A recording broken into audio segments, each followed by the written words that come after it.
Pernahkah kalian buka Facebook dan melihat emak-emak yang menjadi konten kreator dengan konten yang aneh-aneh? Ya, emak-emak konten aneh di Facebook Pro. Jadi itu merupakan jadi fenomena yang sekarang sedang hangat-hangatnya ya, Facebook Pro. Ya, dari dapur ke sorotan kamera intinya. Jadi emak-emak yang membuat konten absurd di Facebook Pro bukan sekedar fenomena hiburan nih kawan-kawan, tapi cerminan dari krisis identitas, ekonomi digital dan kehausan eksistensial seperti itu. Apa yang tampak sebagai kegilaan atau kelucuan justru membuka celah reflektif. Siapa yang sebenarnya sedang ditertawakan kan seperti itu pertanyaannya. Apakah mereka benar-benar bebas sehingga konten aneh-aneh di Facebook Pro seperti itu? Jadi tubuh yang terekam menurut Merleau-Ponty itu filsuf ya, tubuh adalah cara kita hadir di dunia. Jadi Facebook memberi tubuh mereka ruang tampil yang tidak mereka miliki di dunia nyata. Seperti yang dikatakan juga oleh Judith Butler, identitas bukan esensi tapi performa. Emak-emak tampil sebagai karakter, karena itulah bentuk baru eksistensi mereka dalam dunia performatif digital. Mereka tidak lagi hanya menjadi ibu-ibu rumah tangga, emak-emak yang suka ngoceh-ngoceh itu. Mereka menjadi aktor dalam masyarakat pertunjukan Facebook Pro sekarang ini.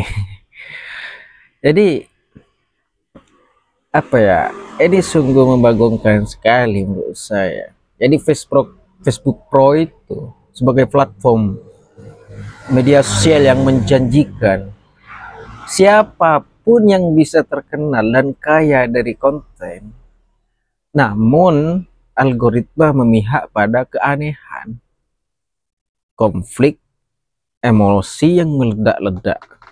Dengan kata lain, sistem mendorong mereka untuk menjadi versi paling ekstrim dari diri mereka demi perhatian dan uang, tentunya tiada lain tujuannya.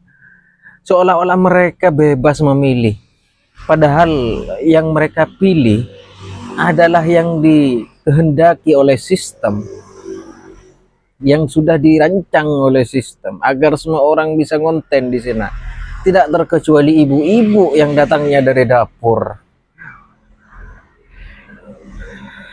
Jadi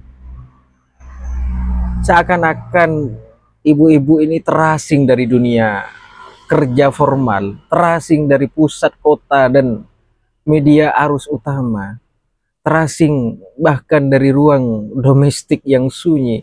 Maka Facebook menjadi cermin digital, tempat di mana mereka bisa merasa hidup, mengekspresikan hidupnya meski lewat peran yang terdistorsi.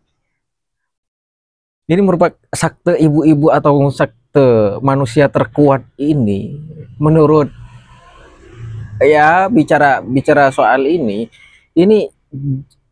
Jim Paul Sartre itu bicara tentang hidup yang otentik ya. Apakah emak-emak ini menjalani hidup otentik, pertanyaannya, ataukah sedang menjadi boneka algoritma?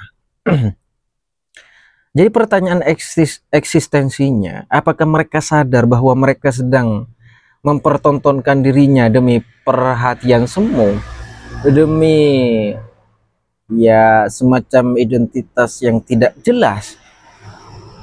Seperti apa yang dikatakan Nietzsche, mereka menjadi budak yang tidak sadar. Nietzsche itu pernah mengatakan, memperingatkan kepada kita semua, bukan hanya ibu-ibu, bahaya terbesar adalah ketika budak tak tahu bahwa ia diperbudak.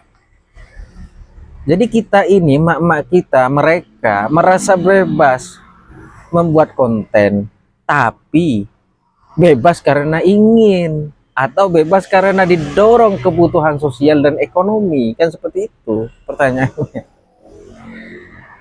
Ya memang ya, memang jangan cemooh mereka, mereka juga manusia, itu pahami saja. Ya kita sering soalnya menertawakan mereka, padahal yang lucu bukan aksinya, itu karena identitasnya. Ya melainkan ya sistem yang membiarkan mereka merasa satu-satunya apa? Merasa satu-satunya cara untuk ada adalah lewat konten absurd itu. Ya sistem sebenarnya yang membuat mereka lucu.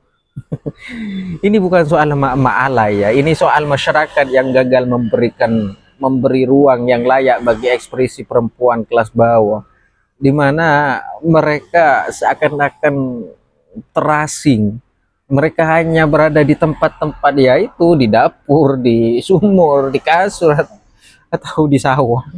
Di antara suara viral dan konten bising itu terdapat tubuh-tubuh perempuan yang berkata, "Diam-diam, lihat aku juga ingin diakui." Ya, terutama emak-emak itu ya. Semoga emak-emak kita dilindungi Allah, disehatkan, kemudian ya, ya Cak, di Promat Mail. Oke. Sip, sami-sami Cak. Semoga emak-emak kita dijauhkan dari hal-hal buruk, dari hal-hal yang absurd itu. Semoga emak-emak kita semoga rezeki kita aja yang lancar dan bisa membuat emak-emak kita menjadi orang tua yang bahagia, seperti itu kawan-kawan. Oke, demikian dulu kawan-kawan, karena saya sangat ngantuk sekali sehingga saya ngalur ngidul, tak tahu jelas arah mana aja yang saya bahas, seperti itu. Akhirnya, assalamualaikum warahmatullahi wabarakatuh.